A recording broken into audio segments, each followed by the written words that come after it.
ધારાસભ્ય ચૈતર વસાવા અને સંસદ સભ્ય મનસુખ વસાવા આમને સામને। ધારાસભ્ય ચૈતર વસાવા દ્વારા મનસુખ વસાવા સામે ડેડિયાપાડા પોલીસ સ્ટેશનમાં ફરિયાદ કરાઈ। ધારાસભ્ય ચૈતર વસાવા અને મનસુખ વસાવા આમને સામને। ચૈતર વસાવા દ્વારા મનસુખ વસાવાના વિરોધમાં ડેડિયાપાડા પોલીસ સ્ટેશનમાં ફરિયાદ કરાઈ।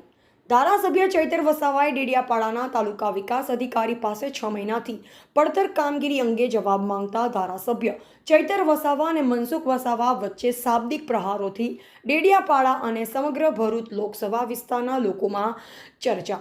કરોડો રૂપિયાનો ભ્રષ્ટાચાર બહાર આવ્યો। ઘણી બધી યોજનાઓમાં કરોડો રૂપિયાનો ભ્રષ્ટાચાર બહાર આવ્યો। આ ભ્રષ્ટાચારનો રેલો ભાજપના કમલમ સુધી પહોંચે તેમ છે। તેને ડામવા માટે ભરૂચ લોકસભાના પૂર્વ સાંસદ શ્રી મનસુખ વસાવાએ તાલુકા વિકાસ અધિકારીને ધમકાવ્યા હોવા અંગેની વિવાદિત અને ઉશ્કેરણીજનક પોસ્ટ ફેસબુક, ઇન્સ્ટાગ્રામ અને ટ્વિટર પર મૂકતા ચૈતર વસાવાને આ અંગે જાણ થતાં તાલુકા પંચાયત કચેરીએ પહોંચ્યા અને મનસુખ વસાવા પાસે ખુલાસો માંગ્યો અને મનસુખ વસાવાના વિરોધમાં ડેડિયાપાડા પોલીસ સ્ટેશનમાં ફરિયાદ આપી નિષ્પક્ષ તપાસ થાય તે અંગે ફરિયાદ કરી।